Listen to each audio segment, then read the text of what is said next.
जय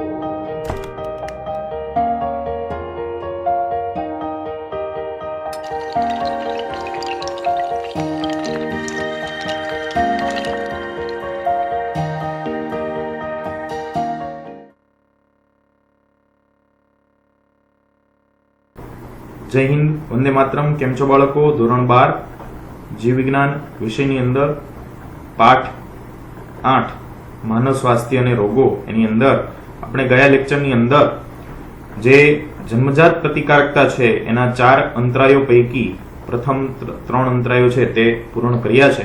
હવે આપણે આ લેક્ચરની અંદર જે જન્મજાત પ્રતિકારકતા છે તેની અંદર ચોથો અંતરાય કોષ રસીય અંતરાય જે છે તે અને તેનાથી આગળની થિયરીઓ છે તે આપણે જોઈશું। તો કોષ રસીય અંતરાય એટલે શું કે જેને કહેવાય છે કે કોષ રસમાં કોષ રસીય અંતરાય એટલે કે કોષ રસની અંદર એવા કંઈક દ્રવ્યો ઉત્પન્ન થાય છે કે જે આપણા શરીરની અંદર પ્રતિકારકતા પ્રેરે છે, બરાબર। તો આઇઝેક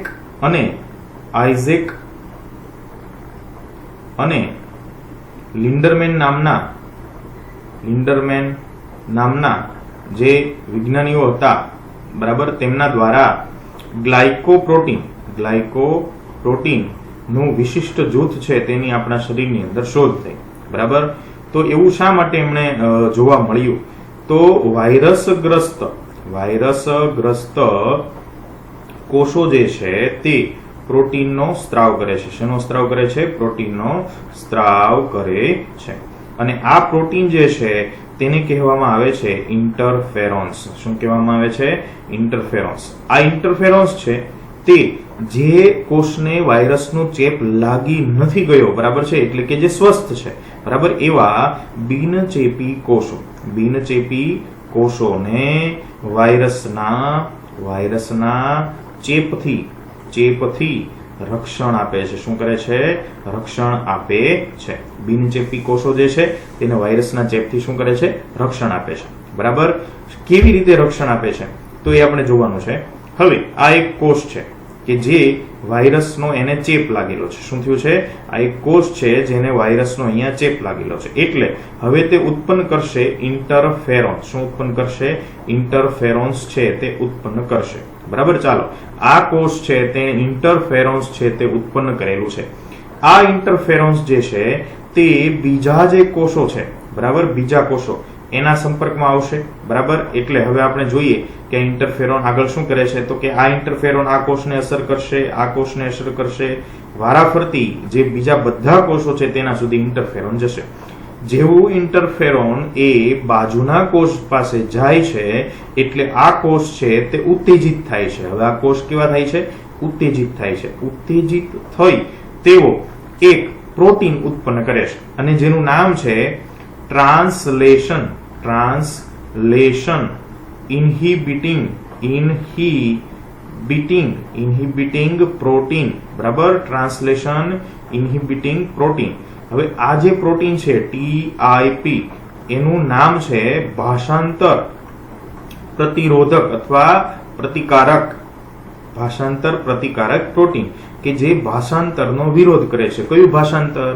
કે જે વાયરસમાં જે જનીન દ્રવ્ય છે, બરાબર, જનીન દ્રવ્યમાંથી એનું પ્રોટીન છે તે બનવા દેતું નથી। મતલબ આપણા શરીરમાં એ જે આ કોષો છે તેની અંદર વાયરસ છે તે કોઈ અસર નહીં કરી શકે અથવા વાયરસની વૃદ્ધિ અટકી જાય છે। શું થાય છે? વાયરસની વૃદ્ધિ અટકી જાય છે, બરાબર। આ કોણ કરે છે? Translation inhibiting protein. આ કોષો ATIP પ્રોટીનનો સ્ત્રાવ શા માટે કરે છે? કારણ કે તે ઇન્ટરફેરોન્સ જે છે તેના સંપર્કમાં આવે છે। શેના સંપર્કમાં આવે છે? ઇન્ટરફેરોન્સના સંપર્કમાં આવે છે, બરાબર છે। હવે આ ઇન્ટરફેરોન્સ છે તે ખાસ હોય છે। કેવા હોય છે? વિશિષ્ટ હોય છે, અજોડ હોય છે। એનો મતલબ એમ કે જુદા જુદા વાયરસ, જુદા ચેપકારકો છે એના માટે આ જે ઇન્ટરફેરોન્સ છે તે જુદા જુદા બનતા હોય છે, બરાબર। આ ઇન્ટરફેરોન્સ છે તેનો બીજો શું ઉપયોગ થઈ શકે કે આ જે ઇન્ટરફેરોન્સ છે તેનો ઉપયોગ જે આપણા શરીરમાં વાયરલ ચેપ છે કે નહીં, બરાબર, તેનું નિદાન થઈ શકે છે. સાથે તેનાથી તેની સારવાર પણ થઈ શકે છે. જો આપણા રુધિરમાં ઇન્ટરફેરોન્સની હાજરી હોય એનો મતલબ એમ કે વાયરસ આવેલો છે. પેલું, જો વરસાદ પડે તો રસ્તા ભીના થાય, એટલે જો રસ્તા ભીના થયા હોય તો વરસાદ પડ્યો હોય, બરાબર છે. એવી રીતે જો રુધિરમાં ઇન્ટરફેરોન્સ હોય તો વાયરસનો ચેપ લાગ્યો હોય, અને જો શરીરમાં વાયરસનો ચેપ લાગે તો ઇન્ટરફેરોન્સ ઉત્પન્ન થાય, બરાબર. સમજાઈ ગયું છે? હવે આ ઇન્ટરફેરોન્સ છે તેના 3 ભાગ પડે છે, બરાબર છે. કયા કયા ભાગ પડે છે? એક છે લ્યુકોસાઇટ્સની અંદર જે ઇન્ટરફેરોન્સ ઉત્પન્ન થાય તે, બીજા જે ફાઇબ્રોબ્લાસ્ટ જે છે એના દ્વારા ઇન્ટરફેરોન્સ ઉત્પન્ન થાય તે, અને બીજા જે લિમ્ફોસાઇટ છે, ભક્ષક કોષો, બરાબર, આપણે લસિકા કોષો, તેના દ્વારા, બરાબર. તો જે લ્યુકોસાઇટ છે એના દ્વારા જે ઇન્ટરફેરોન્સ ઉત્પન્ન થાય એનું નામ છે ઇન્ટરફેરોન્સ આલ્ફા. શું નામ છે? આલ્ફા, બરાબર. ફાઇબ્રોબ્લાસ્ટ દ્વારા ઉત્પન્ન થાય એનું નામ છે બીટા, અને જે આના દ્વારા ઉત્પન્ન થાય એનું નામ છે ગેમા, બરાબર. એટલે 3 પ્રકારના ઇન્ટરફેરોન આપણે જોયા. કયા કયા? આલ્ફા, બીટા અને ગેમા, બરાબર. આ ઇન્ટરફેરોનના શું છે? ઇન્ટરફેરોન્સ INF ના પ્રકાર છે, બરાબર. ચાલો હવે આપણે આગળ વધીએ કે આપણે જન્મજાત પ્રતિકારકતા જે છે તે આખી કમ્પ્લીટ કરી. શું? આપણે આખી જન્મજાત પ્રતિકારકતા છે, બરાબર, તે કમ્પ્લીટ કરી. હવે આપણે શું જોવાનું છે? ઉપાર્જિત પ્રતિકારકતા. કેવી પ્રતિકારકતા? ઉપાર્જિત પ્રતિકારકતા, બરાબર. ઉપાર્જિત પ્રતિકારકતાનો મતલબ થાય છે કે આપણે બનાવેલી હોય તેવી, એક્વાયર્ડ. કેવી? Acquired immunity. એક્વાયર્ડ એટલે કે જે આપણા જન્મ બાદ આપણને મળે છે તેવી ઇમ્યુનિટી. પેલી જે હતી કેવી હતી? જન્મજાત પ્રતિકારકતા હતી. હવે સંરક્ષણ જે છે, આપણી પ્રતિકારકતા છે, પ્રતિકારકતાની અંદર આપણે 3 હરોળ જોઈ, બરાબર. એની અંદર જે પ્રથમ હરોળ હતી અને તૃતીય હરોળ હતી એ જન્મજાત પ્રતિકારકતાના પહેલો, બીજો અને ત્રીજો, ચોથો અંતરાય હતા, બરાબર, જે જન્મજાત પ્રતિકારકતા માટે હતું, બરાબર છે. હવે અહીં જે આ ત્રીજી હરોળ છે, બરાબર, ત્રીજા નંબરની હરોળ છે, પહેલી હરોળ, બીજી હરોળ અને ત્રીજી હરોળ. એ ત્રીજી હરોળ જે છે તે વિશિષ્ટ સંરક્ષણ પદ્ધતિ છે. શું છે? વિશિષ્ટ સંરક્ષણ પદ્ધતિ છે. કે આગળની જે બંને હરોળ છે તે તો થાય જ છે, પણ એ સિવાય આ હરોળ જે છે તેના પણ ખૂબ જ અહીંયા પ્રતિકારકતામાં મહત્વ છે. તો પ્રાણીઓના જન્મ બાદ, શું? પ્રાણીઓના જન્મ બાદ પોતાના જીવન દરમિયાન જે કંઈ ચેપ લાગે, બરાબર, દરમિયાન ચેપકારકો ના સંપર્કમાં આવ્યા બાદ જે પ્રતિક્રિયા રૂપે અથવા પ્રતિચાર રૂપે જે પ્રતિકારકતા વિકસિત થાય છે, બરાબર, તે પ્રતિકારકતાને શું કહેવાય છે? ઉપાર્જિત પ્રતિકારકતા કહેવામાં આવે છે. શું કહેવામાં આવે છે? ઉપાર્જિત પ્રતિકારકતા કહેવામાં આવે છે, બરાબર. હવે આ ઉપાર્જિત પ્રતિકારકતા છે તે તૃતીય હરોળનું નિર્માણ કરે. તો એ શું કરે? આ જે તૃતીય સંરક્ષણ છે એની અંદર એ કયા કયા સ્ટેપ લે છે, એવી કઈ કઈ ક્રિયાઓ કરે છે? તો સૌપ્રથમ ઓળખે. શું કરે? ઓળખે કે ભાઈ આ તો પરજાત છે, આપણા શરીરનું દ્રવ્ય નથી, એટલે ઓળખ્યા બાદ હુમલો કરે. શું કરે? અટેક કરે.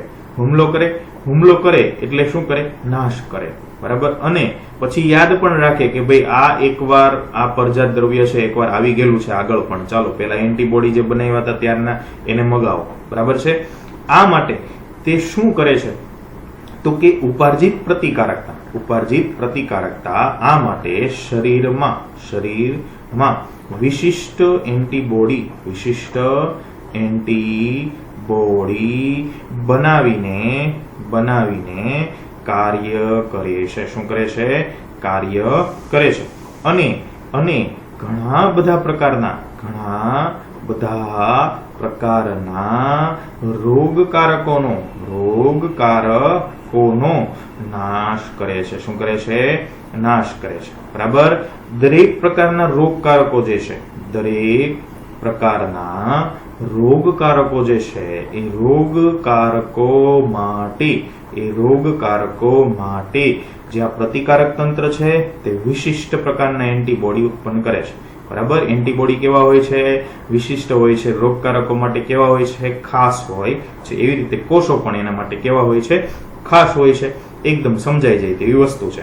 બરાબર.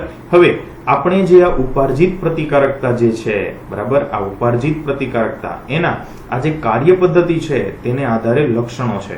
ઉપાર્જિત પ્રતિકારકતાના શું છે? લક્ષણો છે. કયા કયા લક્ષણો છે અથવા તેની ખાસિયતો કઈ કઈ છે? તો સૌથી પહેલી ખાસિયત છે જે હમણાં આપણે વાત કરી, વિશિષ્ટતા. શું છે? વિશિષ્ટતા. કે જે એન્ટીબોડી ઉત્પન્ન થાય છે, બરાબર, અને જે એની પ્રતિચાર જે છે એ પ્રતિચાર અથવા એ પ્રતિકારકતા એ દરેક ચેપકારકો જે છે એ ચેપકારકો માટે વિશિષ્ટ હોય છે. મતલબ વાયરસ, બેક્ટેરિયા દરેક માટે જુદી જુદી પદ્ધતિથી અથવા જુદા જુદા પ્રકારના એન્ટીબોડી અને કોષો ઉત્પન્ન કરી અને પ્રતિકારકતા દાખવવામાં આવે છે.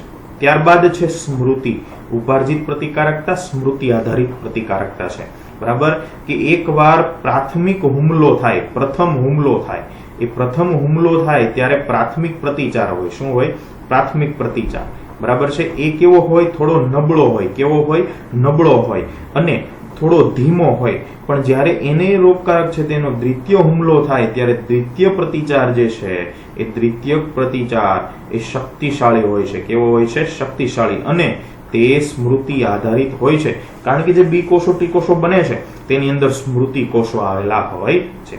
ત્રીજું છે સ્વજાત પરજાત ભેદ. શું છે? સ્વજાત પરજાત ભેદ પારખવાની ક્ષમતા. કે કયા કોષો હાનિકારક છે, કયા કોષો આપણા શરીરના છે, કે પોતાના કોષો અને એન્ટીજન, બરાબર, એમના વચ્ચે ભેદ પારખી શકે છે. શું કરે છે? ભેદ પારખી શકે છે કે ભાઈ આપણા શરીરના કોષો છે, આપણા શરીરના કોષો નથી. ઉપરાંત છે વિવિધતા. શું છે? વિવિધતા. કે ઘણા બધા પ્રકારના સૂક્ષ્મજીવો સામે આ પ્રતિચાર આપી શકે છે. બરાબર. આ એની શું છે? વિવિધતા. આ રીતે ઉપાર્જિત પ્રતિકારકતા છે તે આવેલી હોય છે.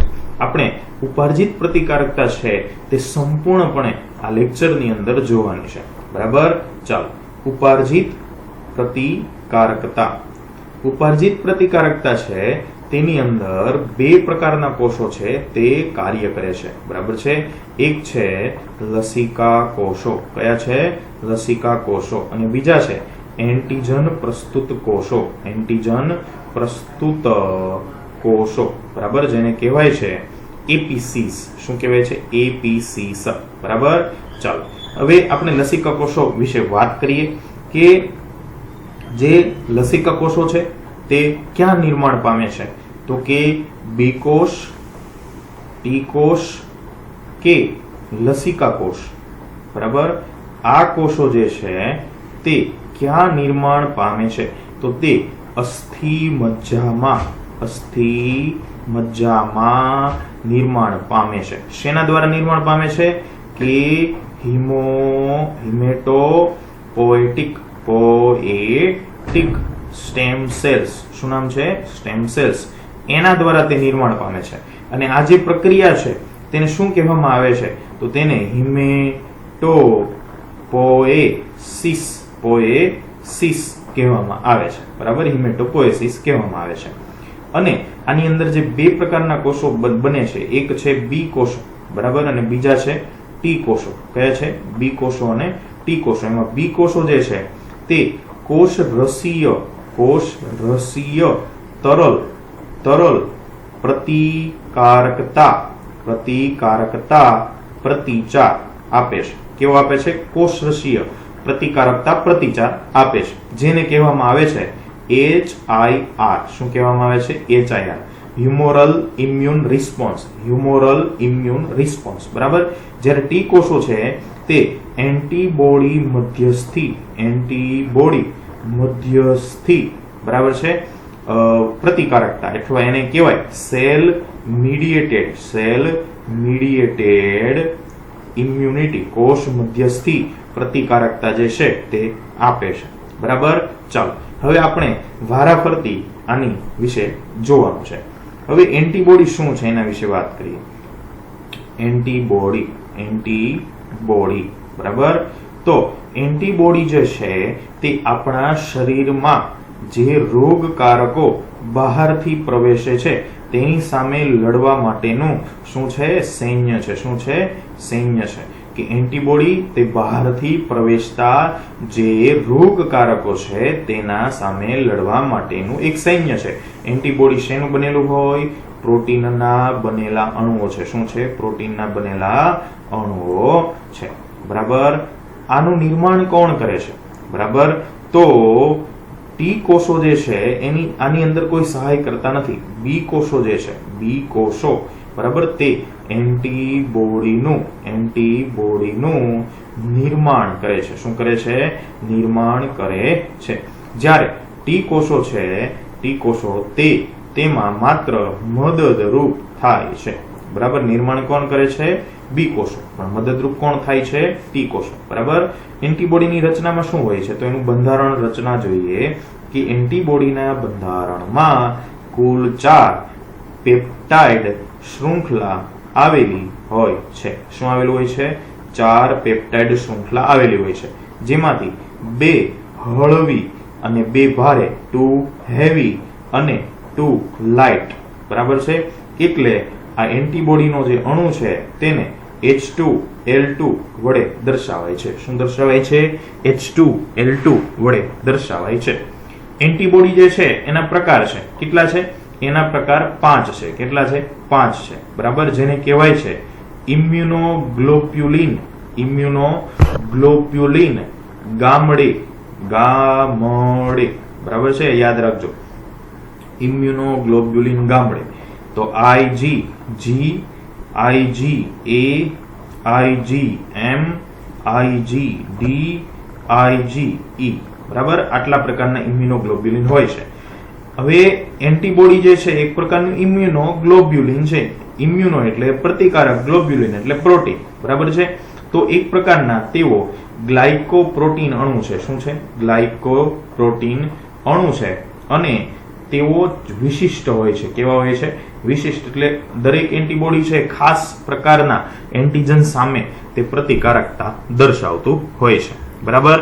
એન્ટીબોડી જે છે બરાબર તેની આપણે આકૃતિ જોઈએ તો એન્ટીબોડીની આકૃતિ જે છે તેની અંદર આ એક હળવી શૃંખલા, એક આ હળવી શૃંખલા અને ત્યારબાદ આવી રીતે 2 ભારે શૃંખલાઓ જે છે તે આવેલી હોય છે. બરાબર. આ રીતે એન્ટીબોડી છે તેની રચના આવેલી હોય છે. બરાબર. આ રીતની રચના તેની અંદર આવેલી હોય છે. બરાબર. જેમાં આ શૃંખલાઓ જે છે તે અહીંયા જે ડાઇસલ્ફાઇડ બંધ છે તેના વડે જોડાયેલી હોય છે. બરાબર. આગળ અહીંયા એમિનો સમૂહ હોય છે, અહીંયા પણ બંને બાજુ એમિનો સમૂહ ખુલ્લા હોય છે અને જ્યાં નીચે જે છે અહીંયા 2 બાજુ COOH સમૂહ હોય છે, અહીંયા પણ COOH સમૂહ આવેલા હોય છે. બરાબર. આ રીતની આખી રચના જે છે તે હોય છે. ઓકે. ચાલો હવે આપણે એન્ટીબોડી જે છે તેના પ્રકાર તો જોયા. હવે એ દરેક પ્રકાર છે તે શું કાર્ય કરે છે? બરાબર. તો ઇમ્યુનોગ્લોબ્યુલિન ના સ્થાન, લક્ષણ અને કાર્ય આપણે જોવાના છે. શું જોવાનું છે?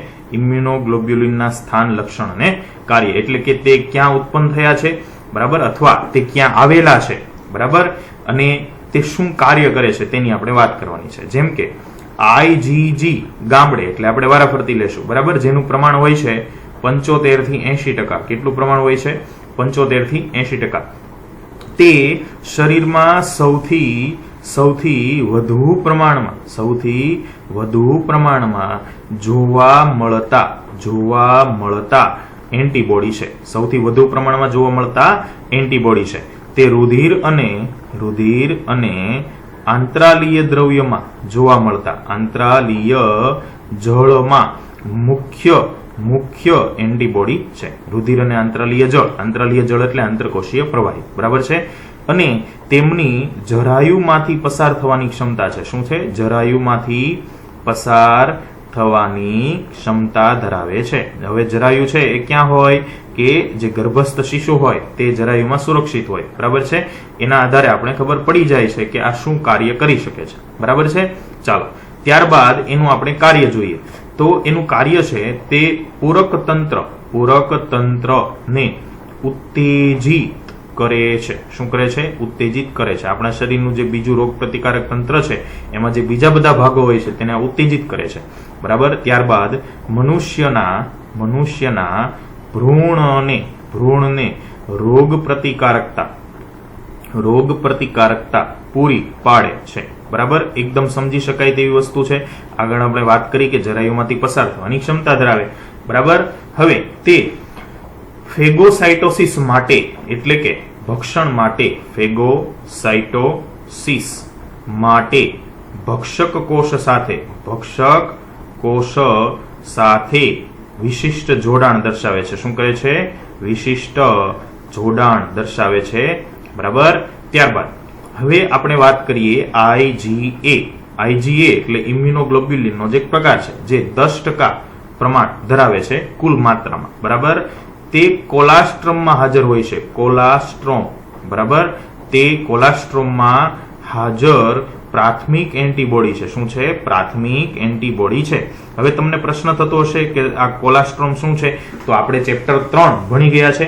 કોલાસ્ટ્રમ એ માતામાંથી ઉત્પન્ન થતું સૌપ્રથમ જે દૂધ હોય છે તેની અંદર એને કોલાસ્ટ્રોમ કહેવામાં આવે છે. જેની અંદર જે બાળક હોય છે, શિશુ હોય છે, જન્મ લીધા બાદ જે શિશુ હોય છે તેની અંદર સૌથી વધુ પ્રમાણમાં એન્ટીબોડી આ જાય છે અને તેથી તેની રોગ પ્રતિકારકતા ઉત્પન્ન થાય છે. બરાબર. તે લાળ શ્લેષ્મ અને અન્ય સ્ત્રાવો જે છે. બરાબર. અન્ય સ્ત્રાવો એમાં તે હાજર હોય છે. લાળ શ્લેષ્મ અને અન્ય સ્ત્રાવોમાં હાજર હોય છે. તે શું કાર્ય કરશે? તો કે તે શ્લેષ્મ સ્તર, શરીરમાં જે પણ આંતરિક સપાટી છે તે શ્લેષ્મ સ્તર અને શરીરની બાહ્ય સપાટી જે છે બરાબર તેનું રક્ષણ કરે છે. બરાબર. સાથે તે શ્વાસમાં અંતઃગ્રહણ પામેલા રોગકારકો સામે રક્ષણ કરે છે. શું કરે છે? રક્ષણ કરે છે. શ્વાસમાં અંતઃગ્રહણ પામેલા, શ્વાસમાં આવેલા અથવા અંતઃગ્રહણ પામેલા જે રોગકારકો છે તેની સામે તે રક્ષણ આપે છે. બરાબર. ત્યારબાદ આપણે વાત કરીએ ઇમ્યુનોગ્લોબ્યુલિન M. શું છે? ઇમ્યુનોગ્લોબ્યુલિન M કે જેની માત્રા હોય છે 5 થી 10%. રુધિરમાં કેટલી માત્રા હોય છે? 5 થી 10%. તેનું સ્થાન ક્યાં છે અને એનું લક્ષણ શું છે? તો કે એના લક્ષણોમાં છે કે સૌથી મોટા કદના ઇમ્યુનોગ્લોબ્યુલિન છે. બરાબર. તે એક સાથે જે બીજા એકમો છે તે 5 એકમો જોડાય એવું સ્વરૂપ ધરાવે છે. એટલે એમ કહેવાય કે 5 એકમોનું સ્વરૂપ ધરાવે છે. શું ધરાવે છે? 5 એકમોનું સ્વરૂપ ધરાવે છે. સાથે તે રુધિર રસ અને આંતરાલીય જળમાં હાજર હોય છે. રુધિર રસ અને આંતરાલીય જળમાં તે હાજર હોય છે. શું કાર્ય છે? જ્યારે આપણા શરીરમાં રક્ષણ કરવાની સ્થિતિ ઉત્પન્ન થાય. બરાબર છે. તો રક્ષણના સમયે ઉત્પન્ન થતા સૌ પ્રથમ એન્ટીબોડી છે. શું છે? સૌ પ્રથમ એન્ટીબોડી કોણ છે? એન્ટીબોડી છે ઇમ્યુનોગ્લોબ્યુલિન M. અને વળી આ IgM જે છે બરાબર છે તે પ્રબળ એગ્લુટિનેશન ક્ષમતા દર્શાવે છે. આપણે ફેગોસાઇટોસિસ છે એના તબક્કાની અંદર જોયું હતું કે એગ્લુટિનેશન એટલે શું? તો એ પ્રબળ એગ્લુટિનેશન બરાબર છે તે દર્શાવે છે. બરાબર. અને સાથે તે પૂરક તંત્ર સાથે સંકળાયેલા. શું? પૂરક તંત્ર સાથે સંકળાયેલા છે. બરાબર. એટલે રોગ પ્રતિકારકતા માટે જે પૂરક તંત્ર છે તેની સાથે તે સંકળાયેલા છે. હવે આપણે વાત કરીએ IgD. બરાબર છે. IgD એટલે ઇમ્યુનોગ્લોબ્યુલિન D. બરાબર. Immunoglobulin D. તો આ ઇમ્યુનોગ્લોબ્યુલિન છે 1 થી 3% હાજર હોય છે. તે ક્યાં હાજર હોય છે? એનું સ્થાન શું છે? તો કે રુધિરમાં લસિકા કોષોની સપાટી પર અલ્પ માત્રામાં તે હાજર હોય છે. શું હોય છે? તે હાજર હોય છે. બરાબર. અને તે કાર્ય શું કરે છે? તો કે બી લસિકા કોષોને ઉત્તેજિત કરે છે. શું કરે છે? ઉત્તેજિત કરે છે. બરાબર. સાથે રોગ પ્રતિકારકતા જે છે તેની પ્રક્રિયાઓને તેજ બનાવે છે, એટલે એને કહેવાય કે વિકાસ કરે છે. બરાબર. અને પરિપક્વન કરે છે. ત્યારબાદ ઇમ્યુનોગ્લોબ્યુલિન જી. શું છે? ઇમ્યુનોગ્લોબ્યુલિન જી, જેનું પ્રમાણ હોય છે 0.05%, સૌથી ઓછા પ્રમાણમાં હોય છે. બરાબર. તે માસ્ટકોષો અને બેઝોફિલ્સ બરાબર છે. આ માસ્ટકોષો અને બેઝોફિલ્સ સાથે વિશિષ્ટ જોડાણ દર્શાવે છે. શું કરે છે? વિશિષ્ટ જોડાણ દર્શાવે છે. બરાબર. અને એ રીતે તે શું કરે છે કે માસ્ટકોષોને ઉત્તેજે. હવે તમને પ્રશ્ન થતો હશે કે તમે માસ્ટકોષોના શબ્દ ક્યાં સાંભળો? તો તંતુ ઘટક પેશી જે છે, બરાબર, એની અંદર માસ્ટકોષો તમારે શબ્દ આવી ગયો છે. બરાબર. ઉપરાંત તે એલર્જી પ્રક્રિયા સાથે સંકળાયેલ પરોપજીવીઓથી રક્ષણ આપે છે.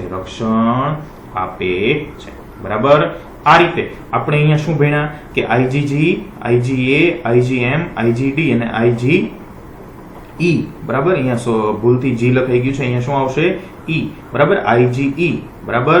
એના આપણે કાર્ય ભણ્યા. બરાબર. આ સાથે બાળકો આપણે આ લેક્ચર આપણો છે અહીંયા કમ્પ્લીટ કરીએ છીએ. હવે બાકીનો જે ભાગ રહી જાય છે, બરાબર, તે આપણે આના પછીના લેક્ચરની અંદર જોઈશું. ખૂબ ખૂબ આભાર. જય હિન્દ, વંદે માતરમ. અને જો તમને આ સુંદર મજાના વિડીયો લેક્ચર ભણવાની મજા આવતી હોય તો મારી ચેનલ છે તેને જરૂર ને જરૂર તમે સબસ્ક્રાઇબ કરજો, શેર કરજો અને વધુને વધુ બાળકો સુધી પહોંચે તેવી અમને મદદ કરજો. ચાલો ફરી મળીશું. જય હિન્દ, વંદે માતરમ.